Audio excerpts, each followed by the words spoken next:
brought to you by Nova शुद्ध घी। जब जब खाए दिल खुश हो जाए, सदियों का नोवा शुद्ध देसी घी, सपना स्वस्थ भारत का। I love ghee. Doctor Sandeep Kumar Pathak, please. Thank you very much, Honorable Chair Sir. The proposed law aims to amend the Central Excise Act 1944. Basically, this act is just to reorganize the taxation which is already ongoing. इसमें समझने वाली बात यह है sir कि पहले जो GST में जिस कैटेगरी में था, जीएसटी के कैटेगरी में चेंज हुआ, चेंज होने के बाद जो सेस लगाया गया था उस सेस को विड्रॉ करके यहाँ पर एक्साइज के रूप में टैक्स लगाया जा रहा है एडिशनल।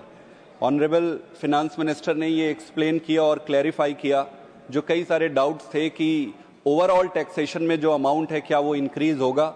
उन्होंने निचले सदन में लोकसभा में ये स्पष्ट किया है कि उस पर कोई प्रभाव नहीं पड़ेगा।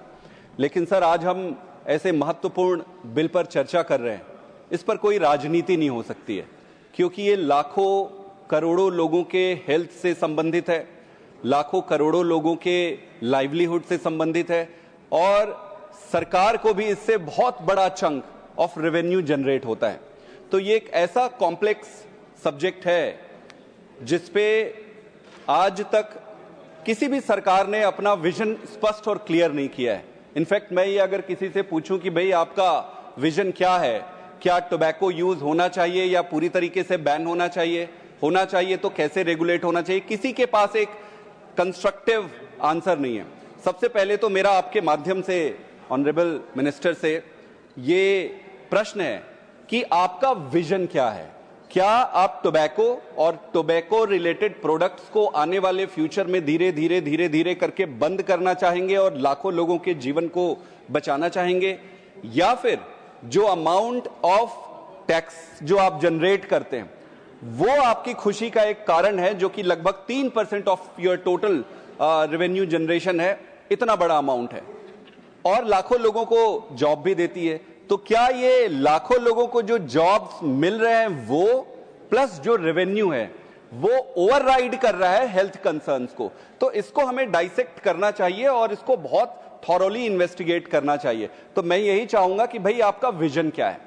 अगर सरकार का विजन ये है कि वो हेल्थ को कंसर्न में सामने रखती है और जनता के हेल्थ को प्राइमरी समझती है, जो टैक्स के माध्यम से जो रेवेन्यू जनरेट होता है वो इंपॉर्टेंट नहीं है, तो वो स्पष्ट करे और मेजरेबल आउटकम के माध्यम से हर साल दर साल उसको फिर मेजर करना चाहिए। अभी जो देखने में लगता है honourable chair sir, it is very difficult to understand कि सरकार का ध्यान हेल्थ के ऊपर है, क्योंकि अगर आप हेल्थ में देखें तो लगभग 30% यूथ ऐसे हैं जो टोबैको कंज्यूम कर रहे हैं और अगर कैंसर का आप ये ले लीजिए 70% जो कैंसर है वो टोबैको रिलेटेड है। इसमें से अबाउट 40 to 50% कैंसर जो डेथ्स हैं वो कैंसर से एसोसिएटेड है। ये तो सर बड़ी बीमारी हो गई। अगर छोटी बीमारी को ले तो ये बहुत वाइड स्प्रेड जो कंज्यूम करते हैं उनमें बहुत बुरी तरीके से ये फैला हुआ है और इसके कारण जो इकोनॉमिक लॉस है वो अबाउट 2 लाख करोड़ के आसपास है, विच इज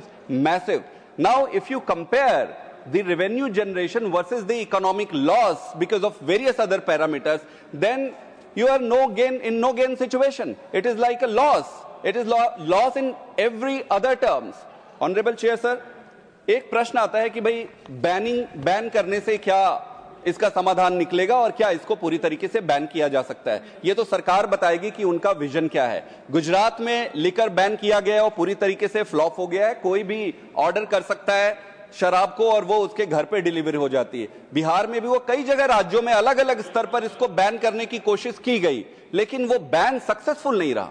इसको समझना पड़ेगा कि नो मैटर आपके इंटेंशंस करेक्ट हैं बट क्या वो सक्सेसफुल है या नहीं है, ये आपको देखना पड़ेगा। जैसे ही आप एक्सेसिव टैक्सेशन लगाते हो, जैसे फॉर एग्जांपल सिगरेट का, ऑनरेबल चेयर सर, सिगरेट का जो मार्केट है 14 बिलियन के आसपास का है, इसमें हाई टैक्सेशन रहता है।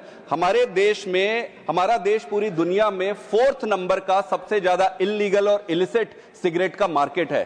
तो ये समझना पड़ेगा कि एक्सेसिव टैक्सेशन आप लगा दो, इट्स वेरी इजी टू, आप यू लेवी टैक्स एंड ये से कि हम इसको रोकना चाहते, but you see the repercussion, are we really able to control the cigarette consumption? The answer is no sir.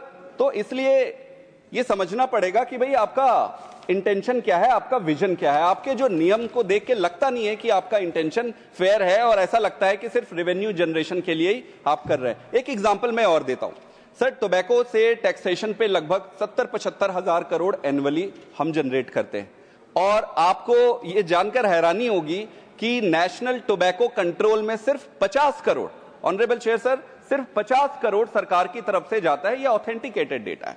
तो ये 0.07% ही जाता है। इसका मतलब ये है कि आप सिर्फ कलेक्ट करने में आपका ज्यादा इंटरेस्ट है, और टोबैको कंट्रोल में आपका तो 50 करोड़ तो कुछ भी नहीं होता है। और ये 50 करोड़ एग्जैक्ट 50 करोड़ नहीं है, it varies between 13 crore to 80 crore. So if you take overall cumulative of the entire in last 10 years, you would found it around 50 crore sir.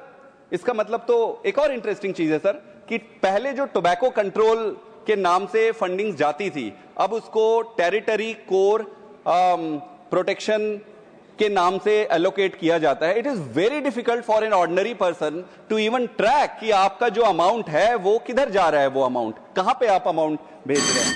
Economic, just one, I will take couple of more very very important subject sir. Sir अगर आप एक चीज और देखेंगे कि जो regulatory disparity है, इसको समझना बहुत जरूरी है। रेगुलेटरी डिस्पैरिटी में देखेंगे कि सिगरेट पे हम ज्यादा टैक्स लगा देते हैं। हमें लगता है कि सिगरेट पे ज्यादा टैक्स लगाएंगे तो कंजम्पशन उसका कम हो जाएगा, और जो बीड़ी है और तंबाकू है उस पे टैक्स हम नीचे रखते हैं। हमें ये लगता है क्योंकि राजनीति भी है, राजनीति के कारण लाखों लोग की लाइवलीहुड से जुड़ा हुआ है, तो बीड़ी पे और टोबैको पे टैक्सेशन काफी कम रखा जाता है। इसका असर ये नहीं होता कि कोई सिगरेट पीना छोड़ देता है, असर ये होता है कि जो ज्यादा पैसे वाले फिर सिगरेट पीते हैं, जिसके पास पैसा कम होता है वो बीड़ी पे और बाकी पे स्विच हो जाता है। सर जो बीड़ी मेकर विमेन है, मोस्टली विमेन बीड़ी रोलिंग का काम करते हैं और घर से करते हैं, बच्चे उसी घर में रहते हैं, कोई वेंटिलेशन नहीं होता। सर इस पे इतना ज्यादा हेल्थ डेट्रीमेंटल है कि इसको आप काउंट भी नहीं कर सकते इसमें। ऑनरेबल चेयर सर, इंपॉर्टेंट चीज और है कि जो पान मसाला में सरोगेट एडवर्टाइजमेंट है वो रैम्पेंट है। आप चारों तरफ देख सकते हैं कि विमल के नाम से या 2 पाउच गुटखा के नाम से। Just final thing sir, finance minister ji ने कहा था कि 1 लाख करोड़ के आसपास जो खेती है उसको डाइवर्सिफाई कर दिया गया है, लेकिन सर ये लगता नहीं है क्योंकि प्रोडक्शन 2.87% के रेट से राइज हो रहा है, एक्सपोर्ट 36% राइज हो रहा है, सर कंजम्पशन भी बढ़ गया है। वेरी इंपॉर्टेंट थिंग, मैं मेरे पार्टी के पास और टाइम है सर, 3 मिनट उससे मैं ले लूंगा, कन्फाइन मेरी पार्टी के टाइम से मैं ले लूंगा सर। इसमें जो आईटीसी एक इंपॉर्टेंट, एक बड़ी कंपनी है जो सिगरेट बनाती है। आईटीसी एक इंपॉर्टेंट कंपनी है जो बीड़ी बनाती है, डाइवर्सिफाइड कंपनी है। इसमें सर सरकार का डिफरेंट पीएसयूज के माध्यम से अबाउट 25% इन्वेस्टमेंट है। सर सरकार खुद आईटीसी कंपनी और कई ऐसे सिगरेट टोबैको रिलेटेड कंपनी में इन्वेस्ट कर रही है जो टोबैको बनाती है। इसके अलावा सर इन कंपनी से जो टोबैको रिलेटेड है वहां पॉलिटिकल फंडिंग भी हो रहा है, पॉलिटिकल फंडिंग्स लिए जा रहे हैं। मैं आज नाम नहीं लूंगा, सारे मेजर पॉलिटिकल पार्टीज को ये फंडिंग की है। तो सर जो कंज्यूम कर रहा है वो सफरर है, जो प्रोड्यूस कर रहा है किसान वो सफरर है। फिर फायदा किसको है? फायदा है वो ट्रेडिंग जो कर रहे हैं कंपनी उसको, और कई सारे पॉलिटिकल पार्टीज को जो इससे फंडिंग ले रहे हैं। Thank you.